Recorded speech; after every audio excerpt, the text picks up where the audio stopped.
دیکھتی آنکھوں اور سنتے کانوں کو السلام علیکم۔ آج ایک اور خوفناک داستان کے ساتھ، تو آئیے چلتے ہیں کہانی کی طرف۔ انسان کی زندگی میں بے شمار واقعات ایسے ہوتے ہیں جنہیں فراموش نہیں کیا جا سکتا۔ لوگوں کے کہنے کے مطابق تو شاید یہ کوئی جھوٹ پر مبنی قصہ کہانی ہو سکتا ہے یا کوئی فرضی کہانی ہو سکتی ہے، لیکن جس کے ساتھ اس طرح کا کوئی واقعہ پیش آتا ہے وہی جانتا ہے کہ کیا ماجرا ہے۔ باقی سننے والوں کے لیے شاید کوئی خاص اہمیت نہیں ہوتی۔ آج کی جو کہانی ہے یہ کسی دوست نے سنائی۔ یہ واقعہ تب پیش آیا جب اس کی شادی ہوئی۔ نئی نویلی شادی پر کتنے ہی ارمان ہوتے ہیں انسان کے دل میں، لیکن یہی خواب چکنا چور ہو جائیں تو انسان کو کتنا دکھ ہوتا ہے۔ احسن ایک پرائیویٹ ادارے میں جاب کرتا تھا۔ 25 سال کا یہ نوجوان بہت خوبصورت اور ہینڈسم تھا کہ کوئی بھی دوشیزہ آسانی سے دل ہار جائے۔ ہوا کچھ یوں کہ ایک دن احسن اپنے روزمرہ کے معمول کے مطابق جاب پر جا رہا تھا۔ راستے میں ایک جگہ جو شہر میں ہی تھی، لیکن وہ سڑک تھوڑی ویران تھی، زیادہ ٹریفک نہیں تھی، صرف زیادہ تر موٹر سائیکل والے گزرتے یا اسکول وین ادھر قریبی رہائشی بچوں کو لینے کے لیے آتی۔ احسن کو یہ راستہ بہت ہی شارٹ پڑتا، اس لیے ہر روز اسی راستے سے آتا جاتا۔ آج بھی جب وہ صبح ڈیوٹی پر جا رہا تھا تو اس نے ایک کالج وین دیکھی جو بند کھڑی تھی۔ ڈرائیور بچیوں کو دھکا لگانے کو کہہ رہا تھا۔ جیسے ہی احسن نے دیکھا تو وہ خود ہی رک گیا اور جو لڑکیاں دھکا لگا رہی تھیں انہیں مخاطب کرتے ہوئے بولا، میں ہیلپ کروں؟ تو ایک لڑکی نے سب سے پہلے اچانک مڑ کر دیکھا اور تھوڑی دیر دیکھنے کے بعد ہاں میں سر ہلایا۔ احسن نے بھی ان کے ساتھ مل کر دھکا لگایا۔ گاڑی سٹارٹ ہو گئی تو اس لڑکی نے مسکرا کر احسن کی طرف شکریہ کے انداز میں دیکھا۔ احسن جو پہلے ہی اسے گھور رہا تھا، جیسے ہی نظریں ٹکرائیں لڑکی نے شرما کر سر جھکا لیا اور ڈرائیور شکریہ ادا کرتے ہوئے گاڑی چلا کر چلا گیا۔ احسن بھی پیچھے ہی پیچھے تھا اس گاڑی کے۔ کبھی احسن آگے نکل جاتا، کبھی پیچھے رہ جاتا۔ اس طرح کوئی 5 منٹ کا سفر اس گاڑی کے ساتھ ہی گزرا۔ وہ لڑکی بار بار احسن کو دیکھ رہی تھی اور احسن بھی مسلسل گھور رہا تھا۔ آج آفس جا کر احسن کافی بے چین رہا۔ وہی لڑکی سارا دن اس کے دماغ میں چلتی رہی۔ اس کے بعد احسن مختلف اوقات میں وہاں سے گزرتا، لیکن وہ وین کبھی نظر نہیں آئی، جس کی وجہ سے کافی مایوسی کا سامنا کرنا پڑا۔ ایک بار احسن کے دوست علی نے اسے اپنے بھائی کی شادی پر مدعو کیا تو احسن فل تیار ہو کر شادی میں شرکت کے لیے گیا۔ اس کے بھائی کی بارات پاس ہی جانی تھی۔ بارات ایک شاندار شادی ہال میں پہنچی تو اس قبالیہ میں لڑکیوں میں جو پھول پھینک رہی تھیں وہی لڑکی بھی نظر آئی۔ احسن نے جیسے ہی اس لڑکی کی طرف دیکھا خوشی کی انتہا نہ رہی۔ ادھر لڑکی کا چہرہ بھی گلاب کی طرح کھل اٹھا۔ سب جب بیٹھ گئے تو احسن کو بے چینی ہونے لگی کہ کس طریقے سے اس سے بات ہو جائے۔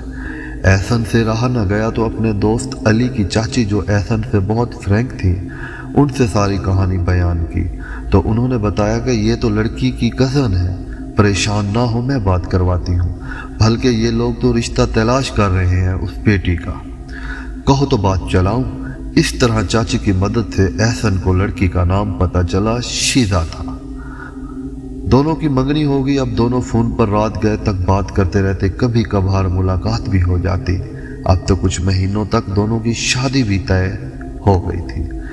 ایک دن احسن کو شیزا کا فون آیا کہ ہمارا ٹرپ جا رہا ہے چھانگا مانگا، تم بھی آ جانا، لیکن احسن نے معذرت کر لی۔ چھانگا مانگا سے واپسی پر شیزا کی طبیعت خراب رہنے لگی۔ کبھی اسے بخار ہو جاتا، کبھی عجیب و غریب سی حرکتیں کرنے لگ جاتی۔ بہت علاج کروایا لیکن آرام نہیں آ رہا تھا۔ ایک بار عامل کے پاس لے گئے جس نے بتایا کہ اس پر کسی جن کا سایہ ہے۔ لڑکی کی ماں نے بتایا کہ اس کی تو کچھ عرصہ بعد شادی ہے۔ عامل نے منع کر دیا کہ اس کی ابھی شادی نہ کریں، یہ مخلوق نقصان پہنچا سکتی ہے، لیکن لڑکی کی ماں باپ نے کوئی توجہ نہ دی، شیزا کی شادی کر دی۔ شادی والے دن بھی وہ چپ چاپ رہی، اس کے چہرے پر سنجیدگی تھی۔ شادی کے بعد پہلی ہی رات शीज़ा ने खुद को छुरियां मारनी शुरू कर दी, चीज़ों को उठा के फेंकना शुरू कर दिया। शीज़ा की इस हरकत पर एहसन बहुत परेशान हुआ। इतने अरमानों से शादी की, जब मिलने का वक्त आया तो सारे ख्वाब चिकनाचूर हो गए। एहसन बहुत ज़्यादा परेशान हो गया। घर के सब लोग जमा हो गए। लड़की के माँ बाप को फ़ोन करके बताया तो रात के 2 बजे उनकी फैमिली आ गई। लड़की की माँ को आमिल की बात याद आ गई और वो खुद को मिलामत करने लगी। 2 लोगों ने शीज़ा को पकड़ा हुआ था और वो खुद को छुड़ाने की कोशिश कर रही थी, जैसे सबको काट खाएगी। लड़की के वालिद ने उस आमिल को बुलाया और उसने आते ही पढ़ाई की, जिससे शीज़ा बेहोश हो गई। होश आया तो वो बदहवास हालत में पूछ रही थी, मैं कहाँ हूँ? उसके शौहर एहसन ने बताया कि तुम घर पर हो। अब घर के सारे अफराद परेशान थे। एहसन के घर वाले तो कहते थे इसे छोड़ दो, नहीं तो ये बहुत ज़्यादा नुकसान करेगी। उसके साथ जो भी मखलूक, वो खासकर तुम्हें नुकसान पहुंचा सकती है। आमिल ने जो पानी दम करके दिया था, इससे वक्ती तौर पर तो आराम आ गया, लेकिन अब शीज़ा पूरे घर को तंग कर रही थी। घर वालों से मारपीट, खुद को अज़ियत देना, घर वाले तंग आ चुके थे। लेकिन एहसन शीज़ा को किसी सूरत भी छोड़ने को तैयार न था। उसका कहना था कि चाहे मेरी जान चली जाए, मैं किसी सूरत इसे नहीं छोड़ूंगा। दोबारा आमिल को बुलाया गया तो आमिल ने कहा कि इस पर बहुत ताकतवर जिन काबिज है, अब शायद निकाह में आ चुका है। इस तरह के जिन्नात मुश्किल से जाते हैं, उनको इसके हाल पर ही छोड़ना पड़ेगा। लेकिन एहसन, जो कि जान से ज़्यादा प्यार करता था शीज़ा को, वो इसे छोड़ने पर तैयार न था। ये जिन आए दिन एहसन को भी नुकसान पहुंचाने की कोशिश करता, लेकिन आमिल ने जो तवीज़ दिया उस वजह से कुछ नहीं कर पा रहा था। एहसन और उसके घर वाले काफ़ी आमलीन से रब्ता कर चुके थे। बड़े से बड़ा आमिल भी उस जिन को हाजिर तो कर लेता, लेकिन जब उसे जाने को कहता तो ये जिन आगे से बदतमीज़ी करता, शीज़ा को अज़ियत देता और कहता ये सिर्फ मेरी है, सिर्फ मेरी। अब 1 साल हो चुका था, लेकिन 1 साल में 1 दिन भी सुकून नहीं मिला था। एहसन जब शीज़ा को देखता तो कमज़ोर जिंदा लाश की तरह, जो गुलाब जैसा खिला चेहरा था, पीला पड़ गया था। जिन अज़ियत देता, जब एहसन शीज़ा को छोड़ता तो वो इसे डर से ये शीज़ा से दूर रहता। जितना दूर रहता शीज़ा की तबीयत ठीक रहती। जैसा ही शीज़ा के करीब आने की कोशिश करता, जिन बिगड़ जाता। एक दिन उनकी गली से एक मलंग गुजरा। उनके दरवाजे पर दस्तक दी और कुछ खाने पीने के लिए मांगा। शीज़ा तो कम ही बाहर निकलती थी, अपने कमरे में पड़ी रहती थी जिंदा लाश की तरह। शीज़ा की सास मसरूफ़ थी। इसने शीज़ा को आवाज़ दी कि इसे कुछ खाने को दे दे। जैसे ही शीज़ा इस मलंग के सामने गई, इसकी हालत ख़राब होगी, क्योंकि जिन किसी मर्द के सामने नहीं जाने देता। एहसन की माँ भाग कर बाहर आई तो मलंग कहने लगा इसे क्या हुआ? तो उन्होंने बताया कि बीमार है, भूत प्रेत का साया है। जिस पर वो मलंग कहने लगा इसे तो बहुत ज़्यादा असर लगता है। जब घर में कोई मर्द आता है तो इसका इलाज मैं करूँगा। इसकी माँ ने कहा कि इसके वालिद बाज़ार गए हैं, आ जाते हैं तो आप चाय पी लें। इतनी देर वो बुज़ुर्ग चाय पीने बैठ गया। थोड़ी देर में एहसन के वालिद आ गए। बुज़ुर्ग ने सारी कहानी दरियाफ़त की और कहा कि इसका इलाज बहुत मुश्किल है, नामुमकिन नहीं, जान भी जा सकती है। वालिद ने एहसन को फ़ोन किया। एहसन आया तो सारा किस्सा सुनाया। एहसन कहने लगा बताएं कितने फ़ीसद चांस हैं ठीक होने के? तो बुजुर्ग ने कहा कोई बहुत खबीज़ जिन है, ये तो हाजिरी के बाद ही पता चलेगा, लेकिन उम्मीद है भाग जाएगा। मैंने बहुत बड़े बड़े जिनात जला दिए हैं, कैद कर दिए हैं। मेरा ज़्यादा वक्त जंगलों में गुजरता है। इधर तो अचानक आया तो पता चला। एहसन ने कहा आप काम शुरू करें। बाबा जी ने कुछ चीज़ें मंगवाई और पढ़ाई शुरू कर दी तो जिन की हाजिरी हुई। इससे पहले कि बाबा कुछ पूछता फौरी निकल गया।